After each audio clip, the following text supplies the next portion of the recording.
It's a superhero movie, obviously, that underperformed at $26 million. But if one goes by the reviews, which rarely matter in the case of tentpole movies, it wasn't. Yeah, why do they matter with this one, by the way? Yeah, I'm not sure I understand. Yeah, I mean, but is the lesson to be taken from this is that look, Fantastic Four, is that a DC comic thing? no, it's a Marvel thing. It's a Marvel. Oh, that is a Marvel. Oh, okay. And we have to talk about the reason this keeps happening with this particular series. Can you just not make a good movie out of this thing? You could, but you have the wrong people, but you also have the wrong motives making the movie. This is the third version of the Fantastic Four that we've gotten. And all three have been drubbed. They all are by fans and critics. Yeah, because here's the problem. You're not making the movie to make a movie. You're making the movie simply to hold on to the rights. That has happened in each instance. For the Roger Corman version, that's never been theatrically released, that you can watch online, the bootleg or whatever, and then the one that came out 10 years ago and this one. This is all made to hang on to the rights. That's not a good way to make a movie. Because the thing that was... Does that include this one as well? Yes. Oh, yeah. Well, why are the rights so often in peril? I mean, I think the only time they have a couple, they don't... If I was 20th Century Fox, I would give this to Disney, sell it to Disney, because this is actually more than what Disney's trying to do. They should just include these characters in what they're doing in their whole big thing that's leading up to the Infinity War. It all plays into that. Isn't it kind of Disney already, since Disney owns Marvel? But no, the Marvel, this is 20th Century Fox owns these characters. I don't understand exactly. I don't understand either. I thought Disney had exclusive rights to Marvel product. Yeah, I mean, here's the thing that's going on, though.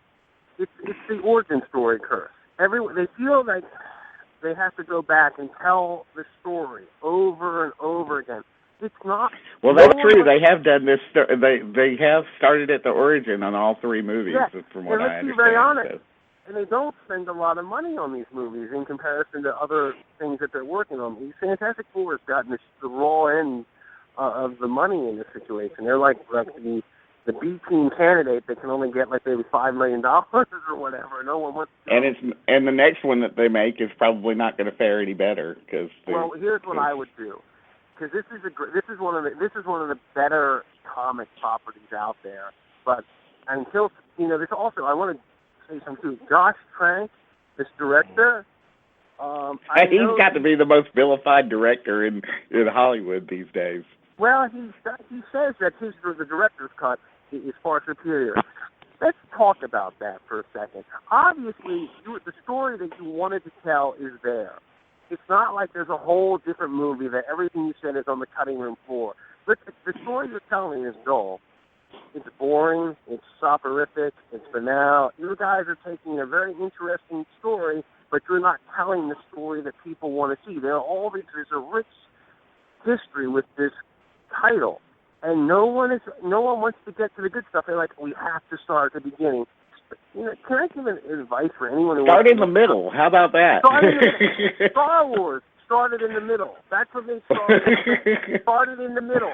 He made the mistake of, I have to go back and tell how this all started. No! I mean, we're not telling Ulysses or the Odyssey. Yeah, I mean, there are so many great stories, but I would just, at this point, if I was at Fox, I would just say, dear Disney, I would go to Bob Iger and say, here, just take it. We don't know I think Spider-Man, I think the next Spider-Man should start in the nursing home and then just kind of go back. It should be like a memento Spider-Man. How many times does Uncle Ben have to die? How many times I think it should open in the nursing home, and Spider-Man is eating rice, and he looks up at the box and it says Uncle Ben, and it's Uncle Ben Rice. It takes him back to a flashback, and he gets really sad. I'd like to see the meme where he's sitting at he's smoking pot, and then he starts to remember Mary Jane. I think it should all be like a flashback. Yeah, I mean, it's just ridiculous, though. I mean, but this idea, I figured out, because, we talked about Chronicle a couple of years ago. That's an interesting film, but it starts off interesting, but it goes off the rails halfway through. And I just, the decided that this guy is like Richard Kelly without the ambition and the daring. Well, I mean, he comes across as a petulant child. This is the mode of operation for big studios now when they release their big movies. They find someone that shows a lot of promise with their debut film. They've done it time and again, most successfully with Jurassic World, and they hire them to direct their new big tentpole movie because they might have a unique vision and they know that they can push them around. I mean, that's the truth of it. And if you want to be lured into the studio game, you got to play the studio game. And if your movie fails, you're the one who's going down with it, not them. It's your fault. What he's done with Fantastic Four, and then what happened with the whole Star Wars fiasco, because a lot of members of the crew and the studio complained that he was showing the same behavior on set. He was indecisive, petulant. He disappeared. You couldn't find him because the stress was getting to him. He's shooting himself in the foot if he wants any future of studio filmmaking. If you don't want that future, just stick with what tons of other filmmakers are doing, and from Paul Schrader to John Sayles to whatever, make your own movie.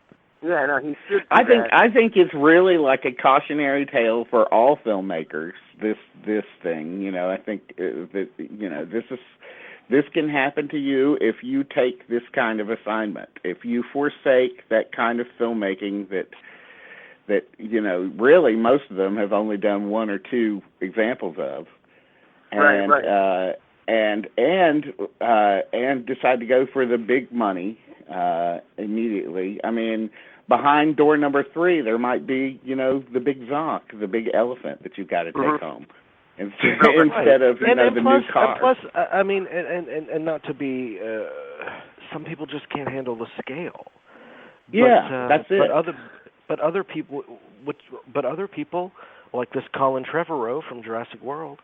First of all, you're thinking to yourself, who the fuck is Colin Trevorrow? Because he hasn't made a public spectacle of himself. Right. He took the job. He did it to the best of his abilities in collaboration with the studio. A huge success came out of it. He can keep working in that system. Yeah. He didn't make a stink about anything. Yeah, no, and that's right. And that's but I think that the directors really do need to ask themselves, what kind of filmmaker am I before they take these things. Maybe he did not know until he was put in that position. And that can happen. I understand look at Gareth Edwards. Gareth Edwards was able to do it with Monsters and Godzilla. He's going to do another Godzilla movie. He's going to do a Star Wars movie. He's working on that's going to come out. And look, he played, did it his way, and he did it their way. But he was able to do it. Like you said, Colin Trevorrow, Mark Webb to a lesser extent, although I don't know what Mark Webb is going to do after the last Spider-Man. I hope he'll go back and make a smaller movie. But what this Josh Trank did was just, the debut film, Chronicle, was able to get in to play wide. That got a wide release. I mean, he was able, this guy is very lucky. Like, I almost want to say David Fincher kind of lucky. When it comes to, like, I say Paul Schrader, like, Paul Schrader directs Dying of the Light, and the studio completely changes it around. Paul Schrader directs whatever else he's done, and the studio completely screws it over. The Exorcist whatever. is pretty cool. But there's something to be said for when you hire somebody that comes up from the auteur system, you know what a Paul Schrader film is. His identity is in concrete. So if you're buying that, then you get that, and plus you're working with a low enough budget that it's not gonna represent any kind of major loss. But if Paul Schrader went to direct Jurassic World, he is essentially directing a theme park, and so he has to listen to a theme park ride. So he has to listen to the park that's hosting that ride. Right. He does. You're right. When he's constructing it, that's just the deal. Well, the other example that is Robert Altman and Popeye. Well, and that was an unusual example. That's an unusual example because Robert Evans came to the table with Robert Altman knowing how combative Altman was.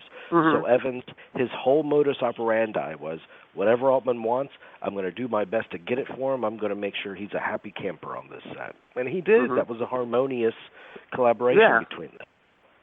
No, it was. I mean, but that's an older example of this thing. This movie, the Fantastic Four, when they announced it, when the first trailer started showing up, it just looked bland.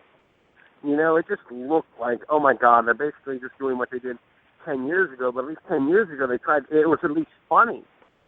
This is a funny property. There should be some humor. There's no humor in this movie. There's more humor in Once Upon a Time in Anatolia. I'm not being facetious when I say no, and I'm not being facetious when I say there is humor in Once Upon a Time in Anatolia too. There's no humor in it, and you know what you think of when you watch this movie. You're like, my God, Michael Chiklis at least looked like he was having a good time, and Jessica Alba, all those guys were having a good time making those two incredibly mediocre movies back in the middle of the first decade of the century.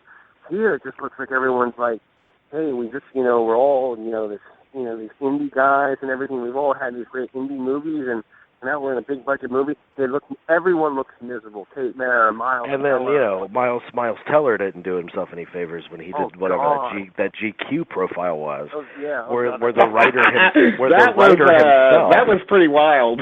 The writer himself, in the first sentence of his article, talked about how much of a dick he was. Yeah. It was a female writer, by the way. It was a female writer, just to let you know. But what really strikes me is that the person on the street wouldn't know who the hell Miles Teller is. He ain't a star, really.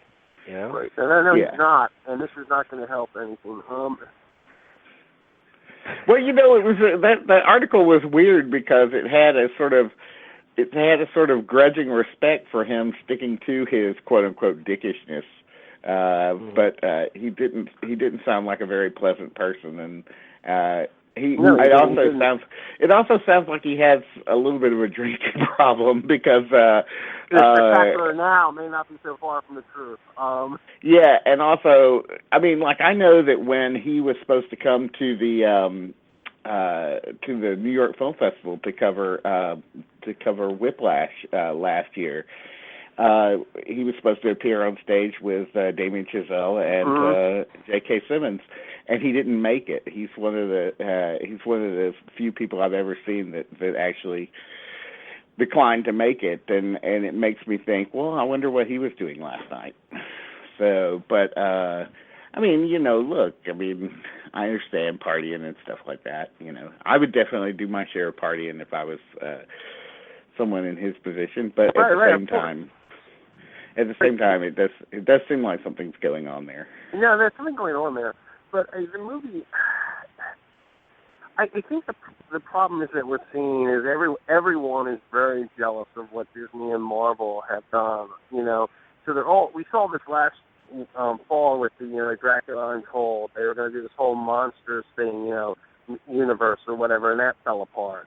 And now, DC and Warner Brothers are desperately going to try to do this starting in, I guess, March with the Batman versus Superman, the League of the Gay Lovers thing or whatever. So, that's my, so I don't know what to say. I don't know. I think this Fantastic Four they wanted to be a crossover with the X-Men eventually. And can I just say what the thing is that you have this Ryan Reynolds movie coming out, Deadpool. At least that has humor in it. Which I have to say looks terrible, but it's funny though. It's funny, and that's what these movies need to be, funny. Because that would be a plus. No, you can't take any of it seriously. Oh, I can stretch for this. Jamie, the kid from Billy Elliot, turns into this rock creature. I mean, what the hell? I mean, Jesus Christ. It's just ridiculous. Well, I mean, they're following the lead of Christopher Nolan that made all of these sour, deadly serious superhero movies. So it's about time to change that tide. You're right. And Iron Man started to. I think it's so funny too that people all around, when you put up some kind of when you project some sort of dislike against some of these movies, people say, well, I just go to the movies to escape, and I just go watch a movie and just escape. Don't think about it too much or whatever.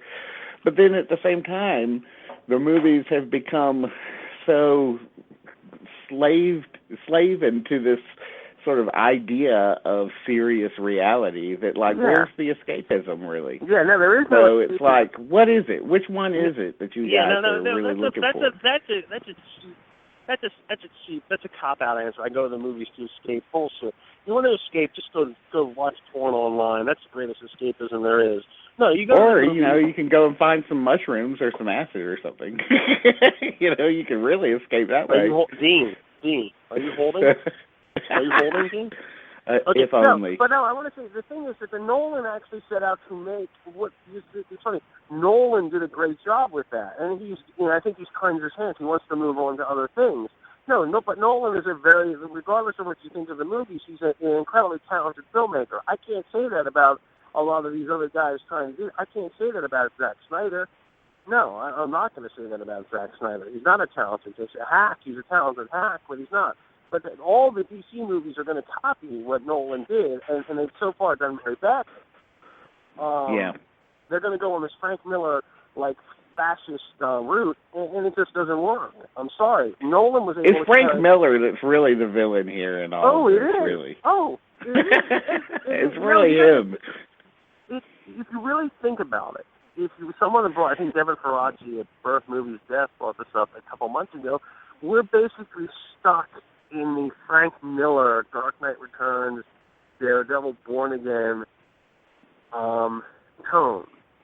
Even though the Daredevil Netflix series is very well done, we're still in that ultra serious, fascist overtones Frank Miller tone. I mean, we can't escape it. And the things that are directly come from Frank Miller, Sin City, which is I think film noir for morons, and the 300 movies are just dreadful exercises in movies. I'm sorry.